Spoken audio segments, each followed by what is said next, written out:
My favourite anime ED of all time is Memoria, the ED for the first 13 episodes of Ufotable's Fate Zero anime. It's primarily down to the images used alongside the song. The sequence consists of 7 recreations of famous art pieces depicting the 7 servants fighting in this conflict. This is brilliant for how it both reflects the historical and mythological history this story is pulling from, and also hints towards their identities for those who are familiar with those works. So I wanted to go over each of them, as well as the other instances I could find of Fate directly adapting famous art with its own depictions of famous figures, because this is my current hyperfixation and I need to get it out of my system. This is Cover to Cover, where I cover people making covers of classic comic covers. Or, in this case, where I cover people making covers of classic art covering history or myth. But that's not as catchy.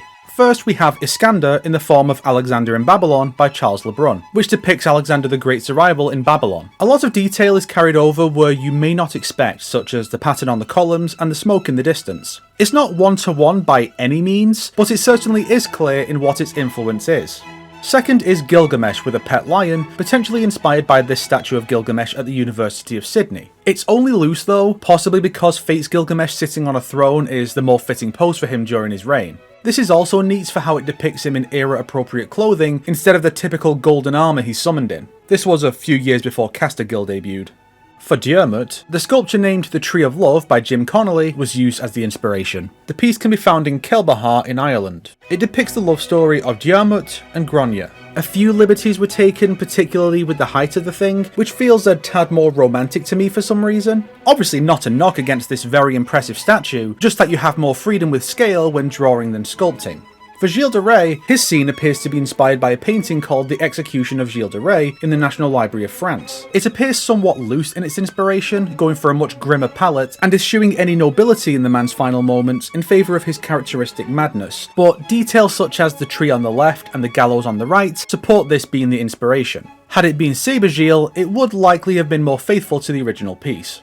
Hassan i-sabbah is harder to place, but it seems to be this piece from the 19th century since it's widely used to depict the man, and certain specific similarities are present, such as him being on horseback, wearing similar attire, and holding a sword in his right hand. They just turned him away and put the mask in his hand to emphasise the mystique of the Fate depiction.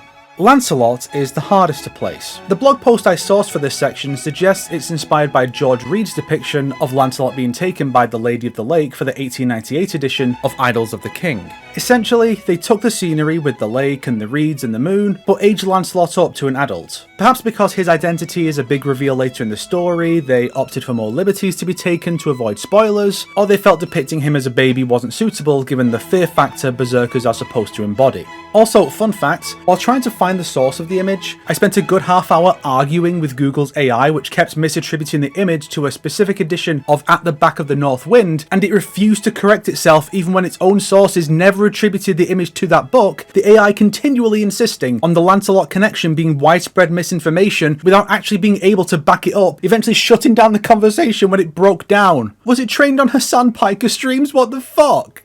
But, at long last, we close out the ED with Artorias, depicting her slaying of Mordred at the Battle of Camlan from Arthur Rackham's picture of the same name. This depicts Mordred's mortal wound, while also retaining Mordred's raised sword seconds before it comes down and cracks Artorias' skull, as described in Thomas Mallory's La Morte d'Arthur. This is also an interesting piece for the Fate franchise, as it depicts early versions of Mordred, her sword Clarent, and the Holy Lance Rhongomyniad back before they were given their finalised designs in Apocrypha and Grand Order respectively. And as a little bonus, I'd like to go over a set of similarly inspired pieces from Grand Order. Leonardo da Vinci, appearing in the form of the Mona Lisa, has craft essences depicting both the caster and rider incarnations in the iconic pose he painted. It would be daft if they didn't make at least one, but they did both. Da Vinci is also the focus of the Da Vinci and the 7 Counterfeit Heroic Spirits event, which introduced several such pieces in further craft essences. The art of Holy Maiden Leading Chaldea is a reference to Liberty Leading the People, an 1830 painting by Eugene Delacroix commemorating the July Revolution of that same year. Fate uses Stage 3 Jeanne d'Arc as the woman in question, since she's a French heroine who carries a flag that inspires her compatriots, and this costume is white like that seen in the painting.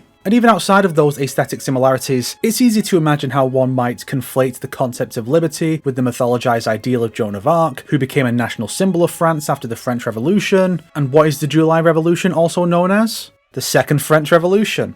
Also, having Gilles be the guy at her feet salivating over her presence is just the perfect bonus here, because he is absolutely the guy who would ask her for feet pics. Jeanne also appears in The Merciless One, but in her altar form. The pose is based on Pieta by Michelangelo, which depicts the Virgin Mary cradling her son after his crucifixion. My reading of this ties into the game's Orléans singularity, which is set in the days following Jeanne's own religious execution when Gilles de Rais, seen here in her arms, begins his descent into madness, shifting from his noble knight persona to the murderous Castor seen in Fate Zero. It can be said that, with Jeanne's death being the catalyst for his descent, for the death of his old persona and his pending rebirth in his other form, she is almost the mother of this new form, hence her cradling her old friend as this form expires to make way for the next. The Scholars of Chaldea depicts Da Vinci with Dr. Roman in the respective poses of Plato and Aristotle from Raphael's The School of Athens. Throughout part 1 of FGO's plot, these two primarily assist the player through their intellect, and both are considered geniuses, especially once Roman's full backstory is revealed. Their fond smiles could be a nod to the two philosophers' decades-long relationship, or to the Japanese voice actors for these two being married in real life.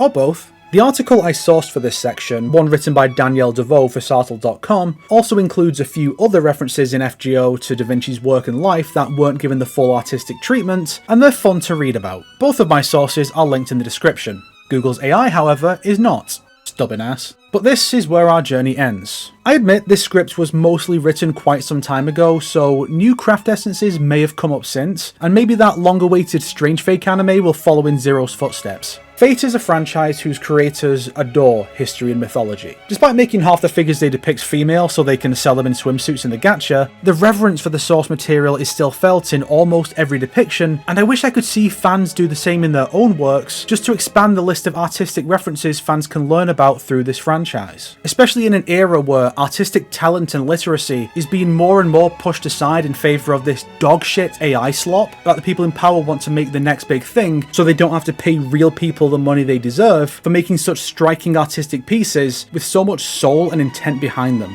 Some people might look at that statement and think, you're talking about people copying other people's work, isn't that the same as AI? No, it is not. There is an understanding and appreciation for the art in these works, in all episodes of Cover to Cover, not just this one. One does not simply draw a tribute to Amazing Fantasy 15, or Action Comics #1, or Giant-Sized X-Men #1, without understanding and respecting the immense impact those works had. This is what art is all about, expressing an idea, one conceived from a person with passion and reverence for the world around them, not just some cocksucker who covets a larger percentage of the limited amount of money there is on Earth. I was going to end this video with just a joke about the renaming to Altria again, but holy shit, AI should not replace people, in any field. And don't let these soulless, greedy goblin fucks tell you otherwise. If you liked this video, why not subscribe and support me on Patreon like these fine people here? If not, then make sure to share it with your enemies so they can suffer along with you.